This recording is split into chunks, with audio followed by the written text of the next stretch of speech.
Hi friends, ഇന്നത്തെ എൻ്റെ video indoor പ്ലാന്റ്സിനെ കുറിച്ചാണ്. അപ്പോൾ വീഡിയോയിലേക്ക് കടക്കുന്നതിന് മുമ്പ് എൻ്റെ വീഡിയോ ആദ്യമായിട്ടാണ് കാണുന്നതെങ്കിൽ സബ്സ്ക്രൈബ് ചെയ്യാനും മറക്കരുത്. അതിൻ്റെ തൊട്ടടുത്തുള്ള കുഞ്ഞു ബെല്ലൈക്കണിൽ ഓൾ എന്ന ഓപ്ഷൻ എനേബിൾ ചെയ്യാനും മറക്കരുത് കേട്ടോ. വീടിൻ്റെ അകത്തളം ഭംഗി കൂട്ടാൻ വേണ്ടി വീടിൻ്റെ അകത്തും ചെടി വെക്കുന്നത് ഇപ്പോഴത്തെ ഒരു ട്രെൻഡാണ്. വീടിൻ്റെ അകത്തളത്തിൽ ചെടികൾ വെക്കുന്നത് നമ്മളെ സ്ട്രെസ്സൊക്കെ കുറയും, അതുപോലെ നമ്മൾക്കൊരു പോസിറ്റീവ് ഫീൽ കിട്ടും എന്നൊക്കെയാണ് പഠനങ്ങൾ പറയുന്നത്. അതുപോലെ എയർ പ്യൂരിഫൈ ചെയ്യാനൊക്കെ നല്ലതാണ് ഇൻഡോർ പ്ലാന്റ്സുകൾ. നമ്മളിപ്പോൾ ഒരു വീട്ടിലേക്ക് കയറി ചെല്ലുമ്പോൾ ആ വീടിൻ്റെ അകത്തളത്തിൽ പച്ചപ്പ് കൊണ്ട് നിറച്ചതാണെങ്കിൽ നമുക്കിപ്പോൾ ആ വീട്ടിലേക്ക് കയറി ചെല്ലുമ്പോൾ തന്നെ നമുക്ക് നല്ലൊരു ഫീലിംഗ് ആയിരിക്കും അനുഭവപ്പെടുക എന്ന കാര്യത്തിൽ ഒരു സംശയവുമില്ല.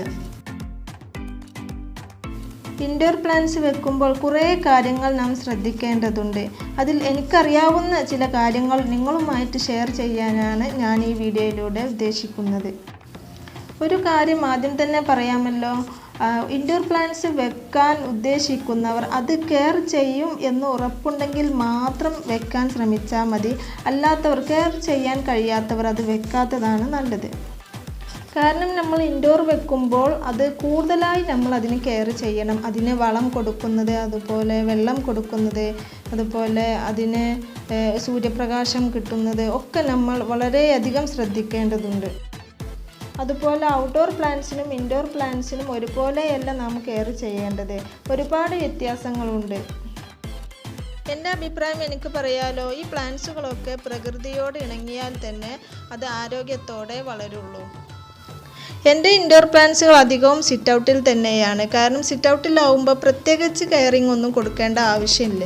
കാരണം അതിന് പുറത്തു നിന്നും ബ്രൈറ്റ് ലൈറ്റും അതുപോലെ കാറ്റും ഒക്കെ അതിന് വേണ്ടത് അന്തരീക്ഷത്തിൽ നിന്നും ആവശ്യമുള്ളത് സ്വീകരിക്കാം. എന്നാൽ നാം അടച്ചിടുന്ന ബെഡ്റൂമിലെ, അതുപോലെ ലിവിങ് റൂമിലെ, അതുപോലെ ഹാളിലൊക്കെ വെക്കുന്നത് ആ പ്ലാന്റ്സിനെ അതിന് അന്തരീക്ഷത്തിൽ നിന്നും അതിനാവശ്യമായത് വലിച്ചെടുക്കാൻ കഴിയില്ല. എല്ലാ പ്ലാന്റ്സും ഇൻഡോർ ആയിട്ട് വെക്കാൻ പറ്റില്ല. തണുപ്പും അതുപോലെ നേരിയ സൺലൈറ്റും ഇഷ്ടപ്പെടുന്ന പ്ലാന്റ്സ് ആയിരിക്കണം നാം തിരഞ്ഞെടുക്കേണ്ടത്.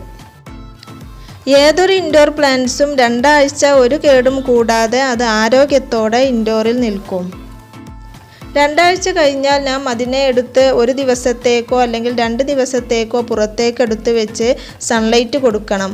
അത് നേരിട്ട് സൺലൈറ്റ് ഇൻഡോറിന് കൊടുക്കരുത്. ഒരു ബ്രൈറ്റ് ലൈറ്റ് കിട്ടുന്ന രൂപത്തിൽ നമുക്ക് അതിന് സൺലൈറ്റ് കൊടുക്കാവുന്നതാണ്. അതുപോലെ വെള്ളം കൊടുക്കുമ്പോൾ പ്രത്യേകം ശ്രദ്ധിക്കണം. വെള്ളം കൂടിപ്പോയാൽ ഇൻഡോർ പ്ലാന്റ്സ് പെട്ടെന്ന് തന്നെ ചീഞ്ഞു പോവും.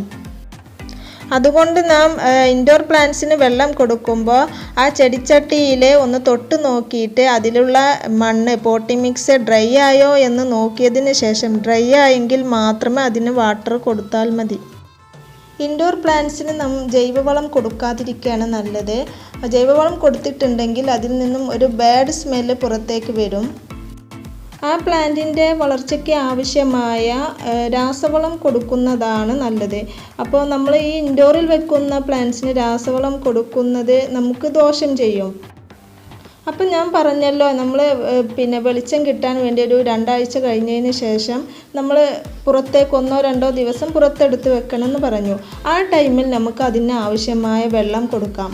ആ വെള്ളം കൊടുത്തു കഴിഞ്ഞതിന് ശേഷം അതിലേക്ക് നമ്മൾ രാസവളം NPK, അതുപോലെ 19, 19, 17, 17 ചെറിയ അളവിൽ ഒരു 3-4 മണി ഇട്ട് കൊടുക്കാം. എന്നിട്ട് 2 ദിവസം കഴിഞ്ഞതിന് ശേഷം നമുക്ക് അകത്ത് വെക്കാം. അപ്പോൾ അതിന് ആവശ്യമായ വളവും കിട്ടും. ഇനി ഇൻഡോർ പ്ലാന്റ്സിൻ്റെ പോട്ടി മിക്സ് തയ്യാറാക്കുന്ന വിധം പറയാം. ആദ്യം നമ്മൾ അതിലേക്ക് ആവശ്യമായ മണ്ണെടുക്കുന്നു. പിന്നെ അതുപോലെ അതിലേക്ക് 3:1 എന്ന അനുപാതത്തിൽ കുറച്ച് മണൽ, സാൻഡ് എടുക്കാം. അത് പെട്ടെന്ന് തന്നെ വെള്ളം വാർന്ന് കെട്ടി നിൽക്കാതെ വെള്ളം വാർന്ന് പോകാൻ വേണ്ടിയാണ് സാൻഡ് ഇടുന്നത്. പിന്നെ അതുപോലെ ഈ പെർലൈറ്റും ഇടാം. ഈ പെർലൈറ്റ് അതിൻ്റെ വേരിന് നല്ലൊരു വേരോട്ടം കിട്ടാൻ, അതുപോലെ വേരിന് നല്ല വായുസഞ്ചാരം കിട്ടാൻ വേണ്ടിയിട്ടാണ് ഈ പെർലൈറ്റ് നമ്മൾ ചേർക്കുന്നത്. അപ്പോൾ ഇത് നല്ലതുപോലെ മിക്സ് ചെയ്യാം.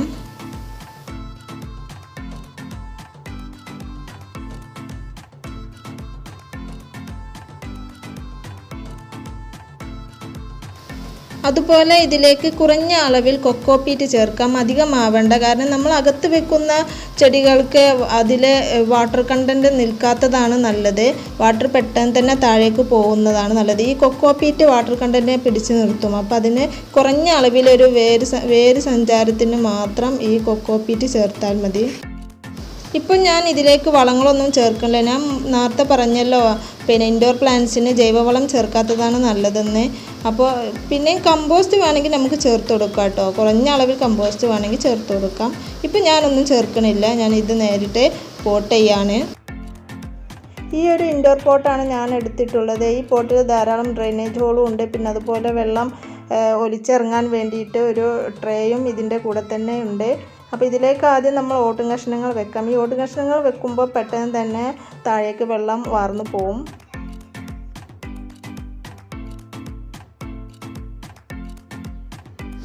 ഈ സ്നേക്ക് പ്ലാന്റ് ആണ് ഞാൻ എടുത്തിട്ടുള്ളത്. ഇത് രണ്ട് പ്ലാന്റ് ആണ്. ഇത് രണ്ടും കൂടി ഒന്നിലാണ്. ഒരു പോട്ട് നിറഞ്ഞെടുക്കാൻ വേണ്ടിയിട്ട് ഇത് രണ്ടും കൂടി ഞാൻ ഒരു പോട്ടിലാണ് നടുന്നത്.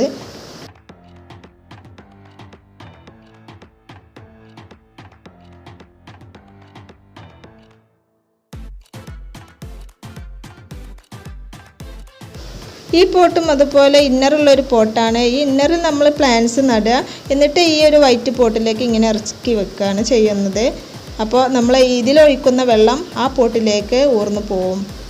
അപ്പോൾ ഇതിൽ ഈ ഒരു ഫിലോഡെൻഡ്രോനാണ് ഞാൻ മാറ്റി വെക്കുന്നത്. ഒരു കാര്യം കൂടി പറയാൻ മറന്നു. ഈ ഇൻഡോർ പ്ലാന്റ്സിൻ്റെ ലീഫിന് ഒരു മഞ്ഞ കളറ് വരും. ഈ മഞ്ഞ കളറ് വരുമ്പോൾ നമുക്ക് മനസ്സിലാക്കാം ആ പ്ലാന്റ്സിന് എന്തോ പറ്റിയെന്ന്. അപ്പോൾ അതുകൊണ്ട് പെട്ടെന്ന് തന്നെ നമ്മൾ പുറത്ത് വെക്കുക.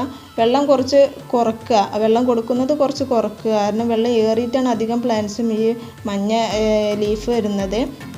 അപ്പോൾ നമ്മൾ പുറത്ത് വെച്ചിട്ട് കുറച്ച് ദിവസം പുറത്ത് വെച്ചിട്ട് അതിന് വേണ്ട ബ്രൈറ്റ് ലൈറ്റും ഒക്കെ കൊടുക്കുക, സൂര്യപ്രകാശമൊക്കെ കൊടുക്കുക.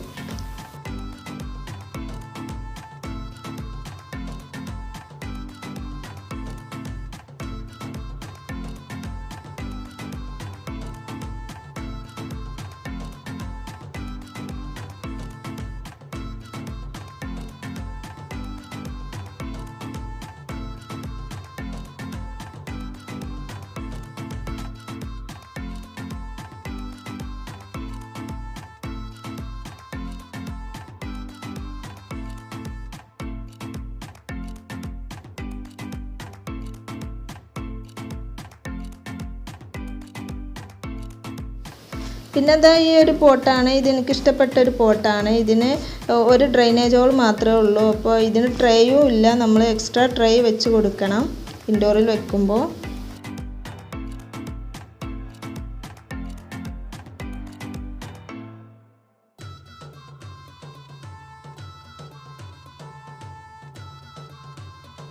ഇതിലേക്ക് ഈ ഒരു ജേഡ് പ്ലാന്റ് ആണ് ഞാൻ വെക്കാൻ ഉദ്ദേശിക്കുന്നത്.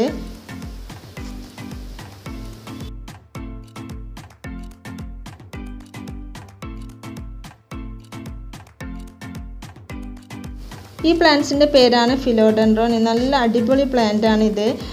നമുക്ക് ഇൻഡോറിലൊക്കെ വെക്കാൻ വളരെ ഭംഗിയുള്ളൊരു പ്ലാന്റ്. നമുക്ക് ഇതിൻ്റെ ലീഫ് കണ്ടാൽ തന്നെ അറിയും. നല്ലൊരു ഭംഗിയാണ് ഇത് കാണാൻ. ഇത് സൂപ്പറായിട്ടുള്ളൊരു പ്ലാന്റ് ആട്ടോ. നമ്മൾ ഈ ഇൻഡോറിൽ വെക്കുന്ന പ്ലാന്റ്സിൻ്റെ ലീഫൊക്കെ ഒന്ന് തുടച്ച് വൃത്തിയാക്കി വെക്കണം. എന്നാലേ ഈ പ്ലാന്റ്സൊക്കെ കാണാൻ നല്ല ഭംഗിയുണ്ടാവുള്ളൂ. ഈ ഒരു പ്ലാന്റാണ് ജേഡ് പ്ലാന്റ്. എനിക്ക് വളരെ ഇഷ്ടപ്പെട്ട ഒരു പ്ലാന്റാണ് ഇത്. ഇതൊരു പ്ലാസ്റ്റിക് ലുക്കാണ് ഈ ഒരു പ്ലാന്റിനുള്ളത്. ഇതിൻ്റെ തണ്ടും ലീഫൊക്കെ നോക്കിയാൽ തന്നെ കാണാം, നമുക്ക് അറിയാൻ പറ്റും ഒരു പ്ലാസ്റ്റിക് ആണെന്നേ തോന്നും. പക്ഷേ ഇത് ഒറിജിനൽ പ്ലാന്റാണ്. നല്ല അടിപൊളി, അധികം കെയറിങ് ഒന്നും ആവശ്യമില്ലാത്തൊരു പ്ലാന്റാണിത്.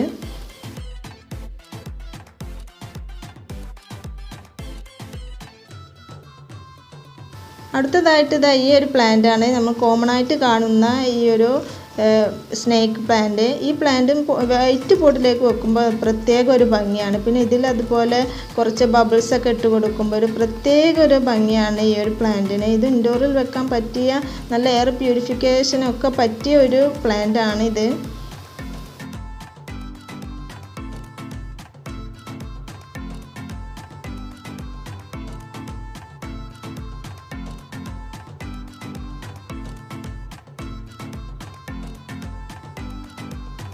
ഈ ഒരു പോട്ടിലേക്ക് വെച്ചത് സിങ്കോണിയ വെറൈറ്റിയിൽപ്പെട്ട ഒരു പ്ലാന്റാണ്. അധികം കാണാത്ത തരത്തിലുള്ള ഒരു പ്ലാന്റാണിത്.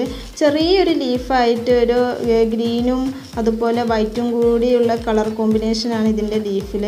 നല്ല അടിപൊളി ഒരു പ്ലാന്റാണ്. ഇൻഡോറിലൊക്കെ വെക്കാൻ പറ്റിയ ഒരു പ്ലാന്റ് തന്നെയാണ് ഇതും. ഈ ഒരു പ്ലാന്റിൻ്റെ ഭംഗിയെന്ന് പറഞ്ഞാൽ ഈ ഒരു പ്ലാന്റിൻ്റെ ലീഫ് തന്നെയാണ്. അപ്പോൾ കണ്ടോ, ഈ ഒരു പ്ലാന്റിൻ്റെ ലീഫ് ഒരു ചുരുണ്ടാണ് കിടക്കുന്നത്. അപ്പോൾ ഇത്രയൊക്കെ ഉള്ളൂ ഇന്നത്തെ വീഡിയോ. നിങ്ങൾക്ക് ഇഷ്ടപ്പെട്ടാൽ നിങ്ങൾ ലൈക്ക് ചെയ്യുക, അതുപോലെ ഷെയർ ചെയ്യുക. സബ്സ്ക്രൈബ് ചെയ്യാത്തവരാണെങ്കിൽ സബ്സ്ക്രൈബ് ചെയ്യുക. അപ്പോൾ വീണ്ടും പുതിയൊരു വീഡിയോയുമായിട്ട് വരാം. താങ്ക്